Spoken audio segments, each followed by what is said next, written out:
克隆诚意的脸和声音，70万播放量，法律管得住吗？各位，我今天刷到一条微博热评，点赞好几万，就一个字，活该，不是，等等，先别急。这个活该不是骂诚意的，是骂那些搞 AI 侵权的人的。原话大概是说，拿 AI 克隆人家的脸和声音去赚钱，被告活该。但我看完这条评论之后，反而觉得事情没那么简单。因为说活该容易，可真正的问题是，活该归活该，然后呢？告了能赢吗？赢了能赔多少？赔完之后呢？下一个 AI 侵权的视频，明天就能再冒出来，所以今天这期视频，我不想只聊诚意这件事的表面，我想一层一层往里包，跟大家看看这件事底下到底埋着什么好。先快速说一下到底发生了什么。事情是这样的，2025年3月5号，诚意工作室突然发了一条声明，措辞很硬，直接点名某些平台上存在大量未经授权的 AI 合成内容，涉及诚意的肖像权和声音权，明确说已经触犯了民法典相关规定。这事儿一出来，诚意 AI 侵权直接上了热搜，粉丝们的反应基本上就是终于不再忍了，那到底被侵权到什么程度呢？说出来你可能觉得离谱，有人用 AI 克隆诚意的声音，合成广告台词，伪装成他在代言某个产品，有人把他的脸换进短剧里面，更过分的是，还有人直接用 AI 虚构那种，怎么说呢，就是比较亲密的画面，纯属造谣的那种。其中有一条 AI 造谣视频，播放量突破了70万啊！各位，这不是什么小打小闹了，这是实打实的在用别人的脸和声音做生意，搞流量型，新闻就是这些。但如果只看到这儿，那跟刷一条微博没什么区别。接下来才是我真正想聊的，我把这件事分成几层来讲。第一层，你看到的表面上，这就是一个 AI 侵权、一人维权的标准流程。工作室发声明，粉丝举报，平台下架，大家义愤填膺，热搜挂一天，然后慢慢就没人聊了。但你有没有想过一个问题，为什么是诚意？内娱这么多艺人，流量明星一堆，为什么 AI 侵权偏偏在诚意身上搞得这么猖獗？答案其实有点讽刺，恰恰是因为他太低调了。诚意是什么人呢？粉丝管他叫富3岁，说他活得像个山顶洞人，怀疑他手机常年断网。这人不搞营业，不炒 CP， 不上综艺刷脸，就安安静静在横店拍戏。他的社交媒体活跃度在同咖位的男演员里大概排倒数。这个事儿说起来有点微妙，但算了，直说吧，在内娱，低调本身就是一种风险。为什么？因为你不营业，就意味着你留下了巨大的内容真空。粉丝想看你的内容，但你本人产出太少。这个时候 AI 侵权者就钻进来了，他们用 AI 填补这个真空，而且因为你本人太安静了，普通路人根本分不清哪个是真的，哪个是假的。你想想看，如果一个艺人天天直播，天天发微博，天天营业， AI 做出来的假内容一眼就能被识别出来。但诚意呢？他真人就很少出现在公众面前，所以 AI 合成的东西反而更容易以假乱真。这就是第一层的悖论，越低调越容易被冒充，越专注作品越容易被利用。第二层，媒体没怎么深聊的是，大部分报道到这里就停了，侵权了，维权了，粉丝加油。但我想多说几句，这次诚意遭遇的 AI 侵权，有一个很关键的细节被很多人忽略了，声音克隆。说起这个，我突然想到，以前我们说 AI 换脸，大家还觉得一眼假，因为早期技术确实糙。但现在的 AI 声音克隆技术，说实话，我自己听了一些案例都分不出来。它不是那种机械的合成音，是真的能模仿一个人的语气、停顿，甚至情绪变化。用在诚意身上就是有人克隆他的声音，合成广告台词，直接拿去做虚假代言。各位，这个性质完全不一样了。换脸短剧你可以说是恶搞，虽然也违法，但虚假代言，这是直接拿别人的商业价值在变现。说白了，就是偷钱。而且还有一个很多人没意识到的风险，如果这种虚假代言被消费者当真了，买了有问题的产品，回头锅是甩给谁的？是甩给程毅。明明他什么都不知道，什么都没做，但公众印象里就是程毅代言了这个东西，这才是最可怕的地方。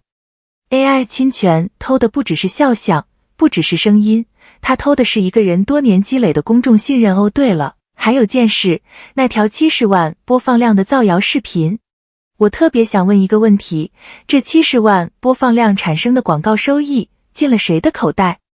拿着程毅的脸赚的流量钱，平台分成给了造假者，但程毅本人1分钱没拿到，这不就是数字时代的抢劫吗？只不过被抢的人甚至不知道自己被抢了，稍微跑个题，但这事儿跟今天聊的有关。我之前看到一个数据，说2024年全年涉及 AI 合成的明星肖像侵权案件数量比2023年翻了差不多3倍。3倍！而且这还只是立案的，大量没有被发现的，没有去维权的，根本统计不到。这部分我还没找到足够可靠的完整数据，所以只是基于公开报道的一个大概趋势，你们自己判断。但方向是很清楚的，这个问题在爆发式增长第3层，真正的问题到底在哪？好吧，我知道前面铺垫有点长，拉回正题哈，真正的问题是什么？真正的问题是，维权成本和侵权成本之间存在一个巨大的、荒谬的不对称。我给你们算一笔账，侵权者那边用 AI 合成一条视频，技术成本可能就几十块钱，甚至免费，发到平台上，赚流量赚广告分成。被举报了，下架就下架呗，换个号重新发。单条视频的违法成本几乎为零，维权者那边呢？程毅工作室要怎么做？首先得发现侵权，这就很难了。全网那么多平台，那么多账号，你怎么找？找到了，要截图、录屏，做证据保全，要请律师，要跟平台沟通。如果走法律程序，少则几个月，多则1-2年。最后判下来，赔偿金额呢？根据以往案例，很多类似的案子赔个几万块就完了，几万块。对一个靠 AI 批量生产侵权内容的人来说，几万块可能还不够他这段时间赚的流量收益。所以你看明白了吧？不是法律不保护你，是保护的速度和力度远远跟不上侵权的速度和规模。之前有个案例，某餐饮企业用 AI 合成明星形象做拜年视频搞宣传，后来被起诉了，确实赔了钱。但那是一个企业，好找好告。你换成一个匿名的短视频账号呢？人都找不到，法律规定是有的。民法典很明确， AI 合成的明星肖像、声音，只要能被公众识别，不管是商业用途还是非商业用途，都构成侵权。技术中立不是挡箭牌，你用 AI 做好事没人管你，但你用来侵权，该赔还是得赔，但问题在于执行层面。法律是好法律，就是我这么说吧，尽量委婉一点，落地的时候总是差点意思不对。等一下，我重新说得准确一点。不是法律本身差点意思，是整个执法和平台监管的配套措施还没跟上。法律说了这是违法的，但谁来主动巡查？谁来主动下架？现在基本还是靠受害方自己去发现，自己去举报，自己去起诉。这合理吗？第4层，这件事对所有人意味着什么好？聊到这里，可能有人觉得这是明星的事儿，跟我有什么关系？关系大了。今天 AI 能克隆程毅的脸和声音，明天就能克隆你的，不是开玩笑。你在社交媒体上发过视频吗？发过语音消息吗？技术上来说，素材够了。程毅这件事之所以值得所有人关注，不是因为他是明星，而是因为他的遭遇暴露了一个系统性的漏洞。在 AI 技术飞速发展的今天，个人的数字身份，你的脸、你的声音、你的形象，几乎处于一种裸奔的状态。法律框架在追赶，但技术跑得更快。说起这个，我突然想到，韩国去年也爆发过类似的事情，大规模的深度伪造事件，闹得非常大。最后韩国那边是直接修法，加重了处罚力度，甚至把持有深度伪造色情内容都列为犯罪了。反过来看中国这边，虽然民法典有保护条款，国家网信办也出了深度合成管理规定，但在实际操作层面，特别是对个人创作者的 AI 侵权追责上，还有很长的路要走。这部分的中韩对比我可能说的不够全面，因为韩国那边的最新法规我没有完全跟进，但大方向是对的，有兴趣的朋友可以自己去查一查。再说回诚毅这边，粉丝们这次的反应其实挺让我感触的，他们不只是在那喊口号，是真的在做事，在超话发起了禁 AI 侵权的倡议，号召大家不要给 AI 提供诚意的高清素材，同时截图、录屏，保留证据，配合工作室取证说实话。读到这段的时候，我愣了好几秒。因为你想想看，这本来应该是平台的责任，应该是监管部门的职责，结果现在变成粉丝在做义务巡逻队。这事儿怎么说呢？一方面我觉得粉丝真的很了不起，另一方面又觉得有点心酸。为什么保护一个人的基本权利需要靠他的粉丝自己去干，而诚毅本人呢？据我了解到的信息，他还是那个样子，在片场该拍戏拍戏，该背词背词。